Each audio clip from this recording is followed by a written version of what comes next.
నమస్తే, welcome to our channel. నేను సిరి.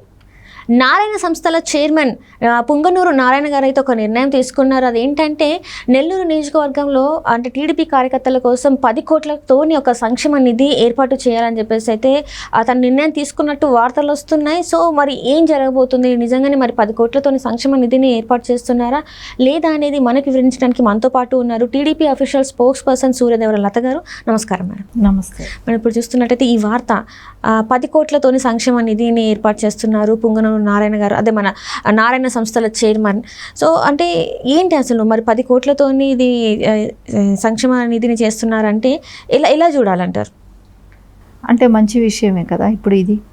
అంటే నారాయణ సంస్థల మూలాన చాలామంది విద్యార్థులు చదువుకోవటమే కానివ్వండి, ఎస్పెషల్లీ తెలుగుదేశం క్యాడర్ పిల్లలకు అందరికీ కూడా ఫీజులు తగ్గించడం, కొంతమంది అది కూడా పెట్టుకోలేని పరిస్థితి ఉంటే వాళ్ళని కూడా చదివించడం కూడా జరిగింది గతంలో.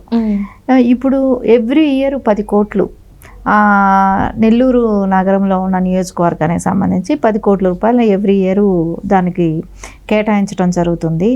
ఇక మీదట చేస్తామని అంటున్నారు. సో ఆ లెక్కన అది చాలా మంచి బెనిఫిట్స్ అవుతాయి. వాళ్ళ పిల్లల చదువులకే కానివ్వండి, ఆరోగ్యం కానివ్వండి, ఇల్లు కట్టుకోవాలన్నా, పెళ్ళిళ్ళు కన్నా అన్నిటికీ సహాయం చేస్తామని చెప్తున్నారు. ఇటు వచ్చి చూస్తే నారాయణ గారు మనం గతంలో టీడీపీకి ఉన్నప్పుడు, టీడీపీలో అంటే మినిస్టర్గా ఉన్నప్పుడు కూడా చూసాము. అంటే ఈ 5 years ఆయన రాజకీయంలో యాక్టివ్గా లేకపోయినా కూడా విద్యా సంస్థల మూలాన టీడీపీ క్యాడర్లో వాళ్ళకందరికీ కూడా చదువుకునే అవకాశాలు అయితే కల్పించడం జరిగింది. ఇవన్నీ చూస్తుంటే ఇప్పుడు రేపు ఎమ్మెల్యే ఎలక్షన్లలో కూడా ఆయన గెలిచే అవకాశం కూడా కనపడుతుంది. తిప్పి మళ్ళీ మినిస్టర్ అయ్యే అవకాశం, గతంలో మినిస్టర్గా చేశారు కాబట్టి మళ్ళీ మినిస్టర్గా చేసే అవకాశాలు కూడా ఉంటాయి అనుకుంటున్నాం. అయితే ఎందుకు నెల్లూరులోనే, అంటే ఎందుకు తను అక్కడ ఆ నియోజకవర్గం వ్యక్తి అన్నా లేకపోతే ఏంటి అని? అసలు ఆయన స్థావరం అది కదా, ఆయన స్వస్థలం అది కాబట్టి ఆ నియోజకవర్గంలో చేయాలి అనేది అయితే ఖచ్చితంగా ఎవరు పుట్టిన ఊర్లో చేసుకోవాలి అనేది అయితే ఉంటుంది కాబట్టి అక్కడ ఆయన చేద్దామనే ఆలోచనలో ఉన్నాడు. ఏది ఏమైనా ఇప్పుడు ఆయన స్థావరంలో అక్కడ అందరూ ఎడ్యుకేటెడ్స్ గాను, హెల్త్ పరంగాను, ఫైనాన్షియల్గా గ్రోత్ ఉన్నప్పుడు, అందరూ హ్యాపీగా ఉన్నప్పుడు, సో ప్రస్తుతానికి ఎవరైనా సరే వాళ్ళ స్థావరంలో, వాళ్ళ నియోజకవర్గంలోనే కానివ్వండి, అక్కడ కొంచెం అందరినీ ఎవరికి వాళ్ళు అలా డెవలప్ చేసుకుంటూ వెళ్తే ప్రతి నియోజకవర్గంలో కూడా ఖచ్చితంగా పేదరికం అనేది ఉండదు. సో అందరూ డెవలప్ అవుతారు, విద్యావంతులు అవుతారు, ఆరోగ్యపరంగా కూడా బాగుంటారు.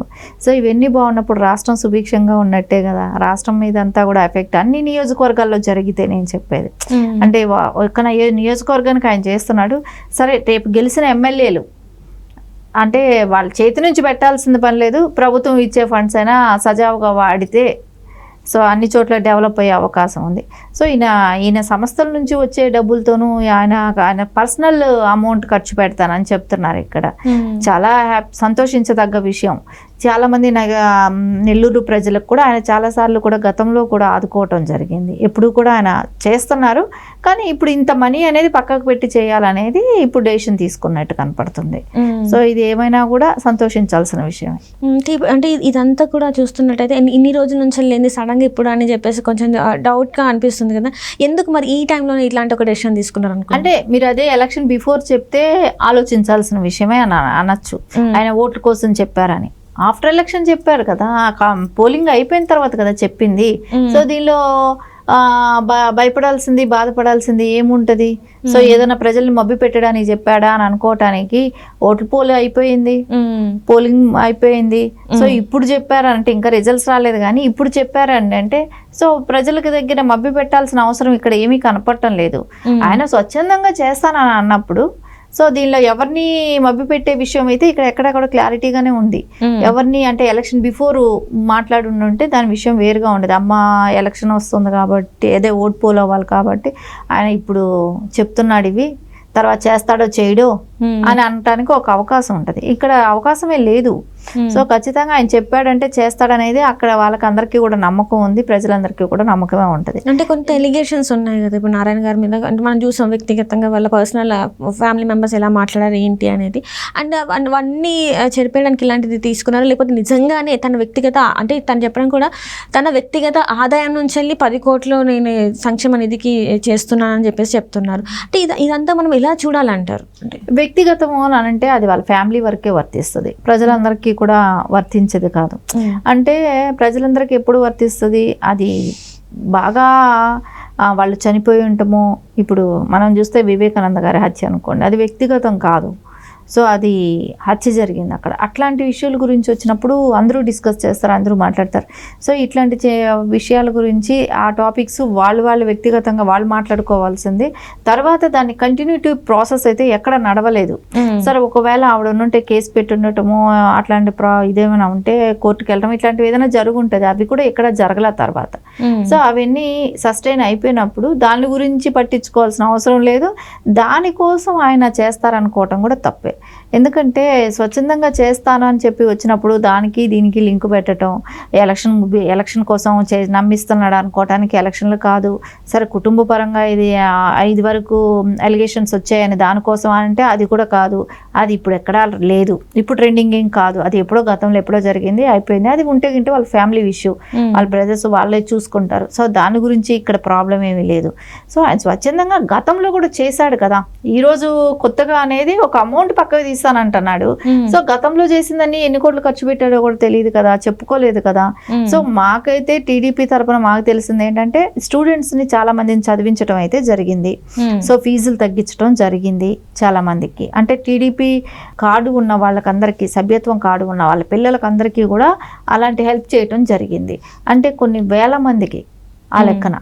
సో ఆయన ఎడ్యుకేషన్ పరంగా ఆదుకోవటం జరిగింది. సో దీని మూలన పర్సనల్గా కొంచెం వరకు మాకు తెలుసు కాబట్టి, పార్టీ పరంగా కొంచెం వరకు తెలుసు కాబట్టి ఆయన ఖచ్చితంగా ఆయన చెప్పింది, ఆయన విషయంలో ఆయన 10 కోట్లు ఆయనకు పెద్ద అమౌంట్ కాదు.